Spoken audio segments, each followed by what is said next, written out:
Assalamu alaikum and welcome back to Hilaal Live. Thanks for watching us on channel 347 on DSTV. My name's Luqmaan Shadrach, all the way from the Cape Town studios. I'll be keeping you company until about 6 p.m. Reaaz and the team then takes over until about 7:30 to continue with Hilaal Live. Now, I've decided to invite a very well-known businessman in the Cape Town area into studio because I heard that he just attended and was one of the few meat hypers to attend the Saudi food fair. Now, I know that he's very passionate about this industry. I know he's a passionate footballer as well, football fan, but we're going to leave that aside because his team and my team didn't quite make it this year. So we're not going to talk about that. We're going to talk more about the meat business. Assalamu alaikum, Brother Reaaz. Walaikum salam to you, Luqmaan, and to your viewers as well. Shukran so much for joining me. I know you've just come back. First of all, congratulations for being one of the first meat hypers or butchers, as they call it, to be invited to the Saudi food fair. What was that like? Alhamdulillah, shukr, it was an amazing experience for us. You know, we were very fortunate. We applied to Westgrow, which is the Western Cape's economic and trade hub, you know, and we applied to the process and we were very fortunate to be one of the few companies to be chosen. Amazing. It was the inaugural event of the Saudi food show.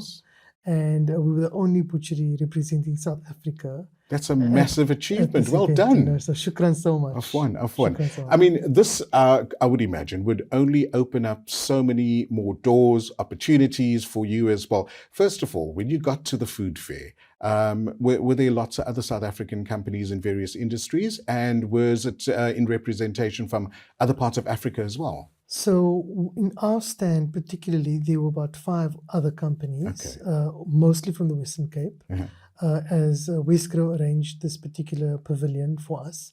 There were 3 other abattoirs from South Africa that were present there as well, which spoke to the sense that there's a need for South African products within the region, you know, and it was very exciting to see that, you know. And when we started the show on the first day, the response that we got, you know, was unbelievable. Nice. Firstly, if you look at the local Saudis that came to the show, you know, there's quite a number of them who's actually been to South Africa and been to Cape Town, you know. And when a few of them started speaking Afrikaans to us, and I'm telling you, it was such a nice experience. When they saw the South African flag over there, they came around to the store, and it was really heartwarming to see that, you know, that response to South Africa from the region over there, which is very exciting. So we attended the Travel in Durban not too long ago in Durban as well, and various parts of Africa was present, but also parts of the world as well, and very similar conversations where people are interested in deep, dark Africa, you know, that always a no-go zone many years ago. Right now, we've got so much to offer the world. Your business, Reaaz, has grown in leaps and bounds. What do you attribute the success of that growth? Well, firstly, I think it's the foundation that my parents have laid. Alhamdulillah. You know, it was through their hard work and efforts we could not achieve any of that, and obviously through the grace of Almighty Allah. You know, and I think the next thing has been the buy-in of the team. You know, if you look at the team that we've put together at our business, we're very fortunate to have people that are very passionate about our business, but also about our customers, you know, making sure that we're able to provide good quality products to the people. Look at innovation. That's another big thing. You know, at our business, we try to be innovative. We try to work with companies outside, you know, our normal halal companies we normally deal with. And we try to learn from them as well. And I think that having people within our team with that mindset has really helped, you know, to us to achieve these levels, because we honestly would not be able to do it without them. Of course. And look, you're a household brand in the Cape Town area. Everybody who's lived in Cape Town, who's moved to Cape Town, knows about Good Hope Meat Hyper as well. And there's obviously something that sets you apart from other businesses as well. And you mentioned innovation, but one of the things I picked up was also networking. And, you know, you network with a company like Westgrow, which provides various opportunities for you. That relationship obviously happens over many months and years as well. You know, I think that's a great point that you make. You know, it's making the time to go outside of your business and network with individuals. Sometimes these things pay off, sometimes they don't. Of course. You've got to try different things. Absolutely. Right? But try to look for things that you can learn from, Right. you know what I mean? And expose yourself to, you know, every player within your industry, with its suppliers, customers, you know, looking at statutory bodies. Right. Try to get an understanding of the industry, and that's really helped me. You know, I think one advantage that I had was that I was a pharmacist before I became a butcher. Yes, right. Yes, I was a pharmacist before I became a butcher. And I worked within the state industry, and I was a lecturer and all those things. So that helped me to look at things a bit differently from outside the box, you know, in terms of how we operate as a business, and also, you know, who I try to learn from, you know. And I think what this experience has taught me, that anybody within South Africa, if you've got an idea, you know, if you've got a concept and you believe that there's a gap for you within the world market, you know, there is nothing that can stop you from going and approaching someone like Westgrow. There's funding available even for things, to allow you to travel to these things, to do your expo, to do your marketing and things like this. These opportunities exist, but you've got to believe in yourself. Of course. And take that step, you know what I mean? Of course. And there's a lot of paperwork and things I would like imagine. that, you know? Look, often enough, this is what small business tends to stay away from because of the red tape that one tends to encounter when you associate with various companies that provide various opportunities for you as well. And I think the patience with that has paid off, and it's proven that as well. What do you walk away from this fair? What's your biggest achievement and your life's lesson that you've walked away from? So first, alhamdulillah, there were a number of really big companies within Saudi Arabia that were interested in our products. Brilliant. There's products that there's not in existence in Saudi Arabia at the moment. So the firm interest that we've gotten from those companies, that was amazing. And inshallah, those will pay dividends shortly.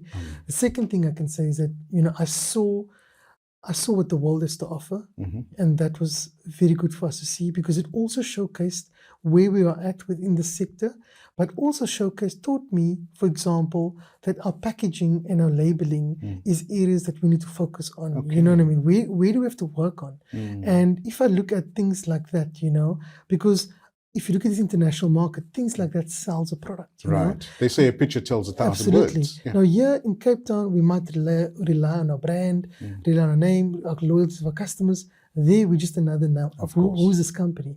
And I think things like that speaks volumes. I learned that. That's another good lesson that I learned, of areas that we can work on to improve our offering as well. What are some of the countries that you've met where people have come to the Saudi fair? I mean, from various parts of the world? Yes, so we met people from, mainly from the region. So Oman, Dubai, Abu Dhabi, Bahrain, all those were there as well, Kuwait as well.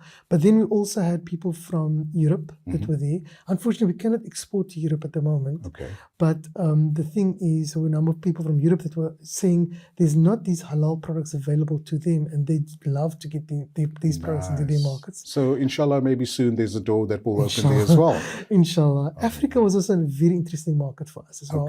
So we're really exporting into Africa, and we're seeing a bigger demand for quality products within Africa as well. And I mean, I would imagine the coal packing system then gets questioned in terms of, you know, how you export, and that's a different conversation for a different day. I would imagine. Logistics is very important within this game, ensuring your cold chain and things like that is maintained. So those are all things that, you know, you have to think about when you come into this, to try to export your product to the world, you know. So Reaaz, you've gone through this process. You've been in business for many, many years. You've taken over from your parents. That set the foundation as well. For someone that's starting out, or maybe has started and just reached a bit of a stumbling block or a hurdle, what advice would you have for them? You know, I think the first thing is to look for inspiration. Sometimes you look for inspiration in the strangest of places, but you know, I'm someone that loves to read. I'm someone that likes to seek knowledge outside of even my own industry. So the first thing is to be motivated and be inspired, and to believe in your product.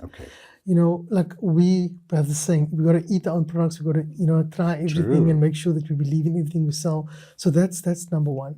Number two is understand your weaknesses. So if you can embrace your weaknesses and focus on your strengths, right? So focus on your strengths, and where you are weak. If admin if admin is your weaknesses and things like that, then try to get someone in that can help you on those things. And I think that's very important to surround yourself with people that can encourage yourself. I think that's a vital point. I mean, we take a feather out of cap of the people like Bill Gates and Steve Jobs, and the big icons of business, and they've surrounded themselves with people that they can't really take further than they have as well. In closing, Reaaz, any last message you would like to give to your staff, your family? Because I can imagine this isn't an achievement. I've been to your place, your business many, many times, and it's such a close-knit group of people. Any last message you would like to pass on? Well, I mean, the credit of this goes to my staff and my team and my sister and my family. I think, when you're the face, when I stand in front of the stand, I'm representing everybody over there.